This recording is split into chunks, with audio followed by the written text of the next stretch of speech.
Hello. You must have clicked the button because you haven't been to a salt mine before. Perhaps you just want to see what the tour might be like. So I'm going to give you my best shot, my experience down in the Strataca. It's a salt mine in Hutchinson, Kansas, 650 feet below the surface. They say that's actually further down than the St. Louis Arch is tall. So the St. Louis Arch, they said, is 630 feet tall, and we were 650 feet below the surface. So pretty incredible. Normally I put my videos to music. The music doesn't necessarily mean anything. It's just sort of the vibe that I was in, sort of my mood at the time. And I listened to Genesis and Phil Collins from Tulsa all the way to Wichita, even into Hutchinson. So a little bit of Phil Collins today. So I hope you all enjoy it, and here we go. And then this last car back here that's detached from the rest of the train, that's our explosives car. Number one, it was always hauled alone, never attached to the rest of the train. Number two, it was also made of wood. Now, both of these reasons were to solve a single problem. That was sparks.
That was the lifeblood of this mine from 1923 to 1983. It was powered by this orange locomotive you see at the very front called the Galloping Goose. Now, it got this name for two reasons. Number one, the gooseneck arm sticking up to that cable up there is how it got its power.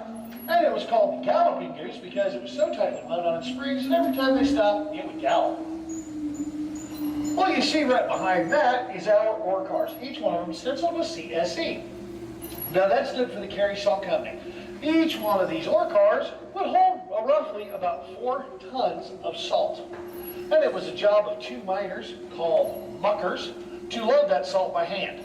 Now, for their efforts, they would be given a brass chip. At the end of the day, they'd take that brass chip topside, and they would get paid a total of 50 cents. Now, that was 50 cents for 1 brass chip. However, a good miner can make roughly about $4 a day.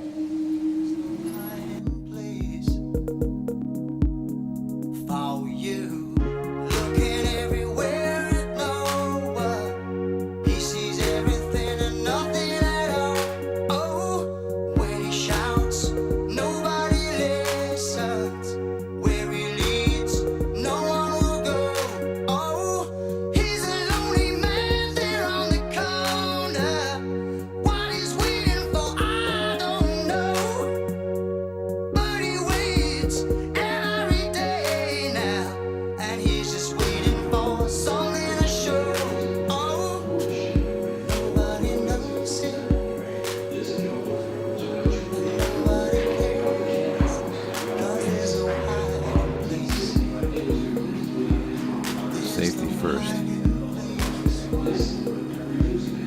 Look at all the people they can put in there.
kind of stretching, it moves. So it's not as solid as you think. It is solid, but it does have some elastic properties to it. Now with that in mind, imagine They would take their open flame carbide lanterns that they had on their hard hats, and they shut them down the hallway trying to get these little reflectors on the bottom to line up. And if they got all of those to line up down the hall, it meant they were going in a straight line.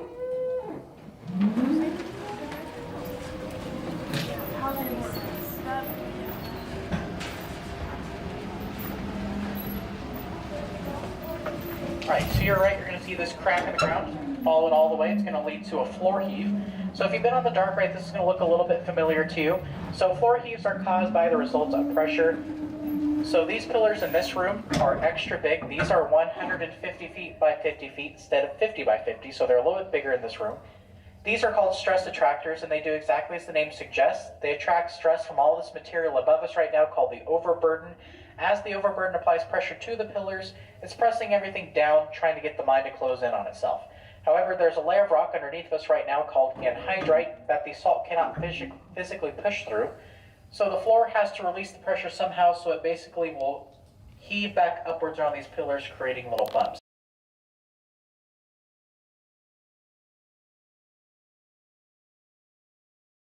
A gentleman called the powder man would be getting the dynamite ready for the day's blasting, and he would get the dynamite out of these boxes or crates from the 1930s, and he would start wiring it all up, and then he would pull fuses. Once he was done with the boxes, he would just throw them to the side in this big pile. As you can see, he started to stack them nice and neat over here, but eventually he gave up. Now, in the 20s and 30s, they were using these wooden crates here, and they switched to cardboard in the 40s and 50s.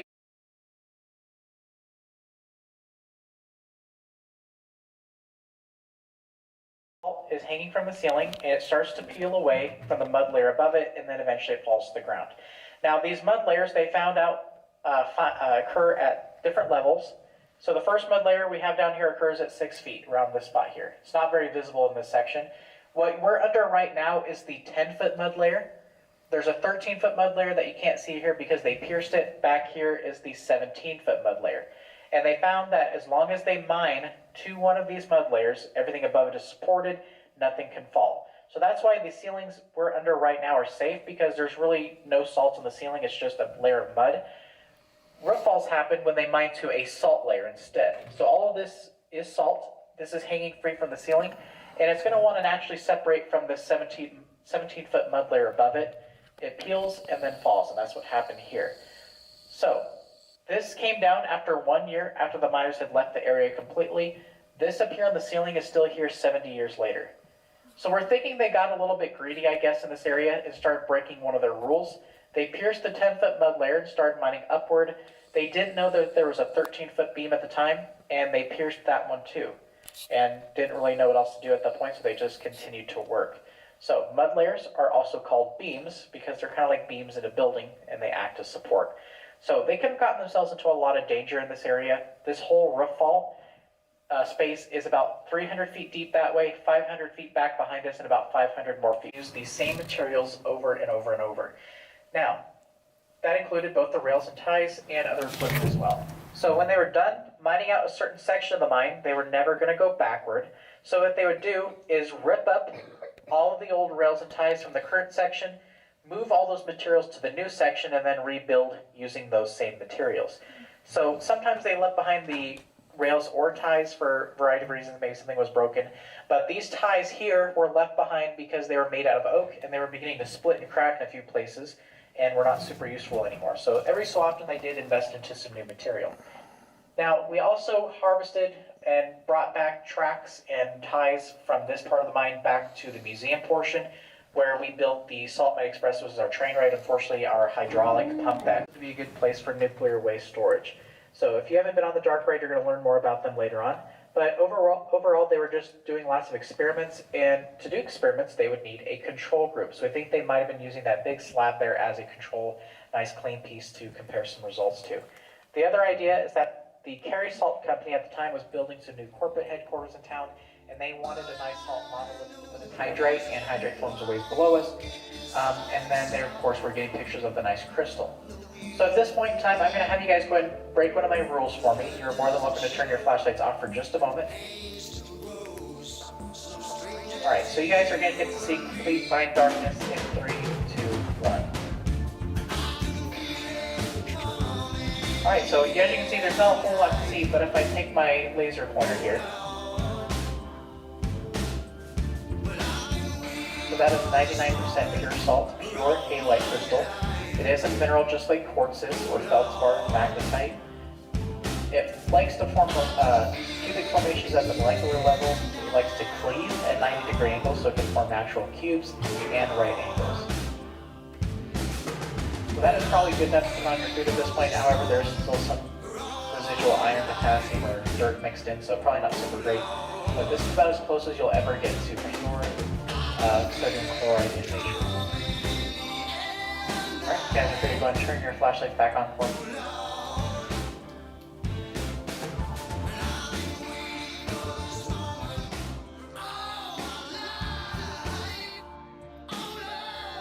We have underground. So this one over here is actually still growing. At one point, we could actually drive across this thing, reach your hands above your head, and you still not would be able to touch the ceiling. Now, if you were to stand on top of that floor heave when it caved in, you'd fall about 6 feet to an open cavity. So these aren't completely hollow on the inside, but it doesn't disrupt the structural integrity of the floor. So if you really wanted to, we could actually just knock this over and smooth it back out.